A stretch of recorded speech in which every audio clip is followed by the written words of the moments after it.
네, 일단 마감 상황 좀 먼저 점검을 해보도록 할게요. 일제히 하락을 했습니다. 다우지수 0.6% 내렸고요. S&P 500 1.1, 나스닥 지수 1.7% 다소 큰 폭으로 하락을 했죠. 사실 어제 제롬 파월 연준 의장의 그 약간 매파의 색채가 띠는 그 발언에도 불구하고 그것을 우리 시장이 잘 소화해내면서 상승세로 마감을 했어요. 하지만 그러면서도 약간 찜찜함은 있었잖아요. 이게 오를 수 있는 상황이었나? 라는 그런 찜찜함은 있었지만 그래도 올라와서 우리는 뭐 해피했는데 이 제롬 파월 연준 의장보다 더 센 연준 인사들의 이 말이 연설들이 좀 이어지면서 결국은 시장에서 또다시 이 긴축에 대한 우려가 조금 더 나온 것 같습니다. 자, 셌던 연준 인사들의 말말말 준비를 해봤습니다. 먼저 이 존 윌리엄스 뉴욕 연은 총재가 월스트리트 저널과의 인터뷰를 통해서 뭐 이런 얘기를 했습니다. 인플레이션이 팬데믹 이전 수준으로 회복하기 위해서는 향후 몇 년간 제한적인 금리를 유지해야 한다라는 겁니다. 최종금리 목표치 5에서 5.25% 매우 좋은 목표고 바람직하다라고 이야기를 했습니다. 지금 사실 시장에서의 예상치, 시장에서의 기대치는 약 5%를 상단으로 예상을 하고 있는데 아니야. 왜냐면 예정대로라면 5월에도 한 번 더 올려야 돼. 그리고 이 상황을 이 제한적 금리를 몇 년간 유지를 해야 돼. 라고 다소 좀 매파적인 발언을 했죠. 이때부터 뭐 투자 심리가 계속 조금씩 무너지기 시작을 했습니다. 자, 크리스토퍼 월러 연준 이사는 조금 더 강한 멘트를 했다고 보시면 될 것 같아요. 왜냐하면 그 우리 노동 고용 보고서 내용과 관련한 일종의 그에 대한 코멘트 느낌이었거든요. 자, 강력한 노동시장은 소비 지출을 부채질할 것이고 이것은 인플레 상승 압력을 계속해서 유지하게 할 것이다. 때문에 연준의 싸움은 아직 끝나지 않았고 시장이 예상하는 것보다 금리를 더 올릴 수 있다 라고 이야기를 했습니다. 자, 닐 카시카리 미니애폴리스 연은 총재, 이분도 이제 CNBC와의 인터뷰를 했는데 이분이 뭐 아주 강력한 매파로 분류되는 인사죠. 노동시장의 균형을 맞추기 위해 우리는 더 많은 일을 해야 할 것이다 라고 이야기를 했습니다.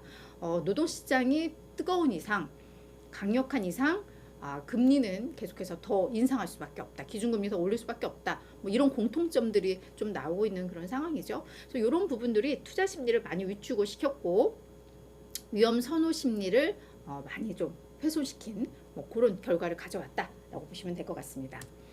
자, 실적 시즌에 대해서 지금 이제 실적 시즌이고 그래도 이제 정점은 찍었죠. 정점은 찍고 이제 거의 이제 또 중요 기업들 그 다음 분기에 실적하는 걸로 이제 자연스럽게 연결이 되고 있는 그런 국면인데 이 부분에 대해서 지금 기업들의 실적에 대해서 다소 좀 부정적인 평가들, 앞으로 전망에 대한 우려 섞인 이런 부분들이 또 나와서 이 부분도 사실 간밤 증시에는 다소 부정적인 영향을 미친 것으로 보입니다. 금융정보업체 리피니티브에서 좀 발표가 그 데이터가 좀 나왔는데요. 1분기 이제 기업들이 4분기 실적 발표하면서 1분기 실적 목표치 가이던스를 제시를 하잖아요. 근데 42개 기업만이 42개 기업이 우리 1분기에 수익이 감소할 것 같아. 뭐 전년 동기 대비든 뭐 전기비든 근데 대부분 전년 동기로 얘기를 하니까요. 가이던스를 지금 제시를 했습니다. 우리 수익 더 성장할 거야. 긍정적으로 제시한 곳은 8개에 그친다고 합니다. 근데 지금 S&P 500 기업 중에 뭐 한 거의 300개 기업이 실적 발표를 했는데 뭐 42개, 8개 너무 적잖아요. 나머지 기업들은 가이던스를 거의 뭐 공개하지 않는 뭐 이런 상황이라는 건데 우리 가이던스 제공하지 않는 기업들 보면 실적이 계속 감소하고 있는 기업들이 가이던스 제시하지 않아요. 게다가 뭐 경제 불확실성이 커서 지금 가이던스는 의미 없어 라고들 이야기를 하면서 제시를 안 하기 때문에 수많은 기업들의 가이던스 미공개는 오히려 이것도 부정적으로 해석할 수 있는 대목이 좀 크거든요. 그래서 실제로 리피니티브에서는 과거 평균보다 이 부정적인 전망을 하는 기업들의 비율이 높은 게 확인이 되고 있다라고 이야기를 하고 있습니다. 그리고 이제 4분기 실적 발표한 기업들도 보면 이제 297개 기업이 실적 발표를 마무리를 했는데요. 그래도 69%가 예상치를 상회를 했다고 합니다. 그러면 이 정도면 괜찮은 거 아니야? 해석할 수도 있는데 이에 대한 이제 해석도 나옵니다. 애널리스트들이 뭐 경기 상황 안 좋고 뭐 소비 상황 안 좋고 이러니까 이미 눈높이를 다 낮춰놨어. 쭉 낮춘 거에 대해서 이제 상향 돌파를 한 거기 때문에 이게 아주 뭐 긍정적이다라고 보기에는 글쎄 라는 거죠. 그래서 실적 시즌 전반에 대해서 4분기 실적과 1분기 실적에 대한 이제 우려 섞인 그런 데이터들이 좀 나왔다라고 보면 될 것 같은데, 여기에다가 이 아폴론 자산운용의 에릭스 터너 최고 투자 책임자가 또 한마디 거들었습니다. 이번 실적 시즌은 정말 기대 이하였다.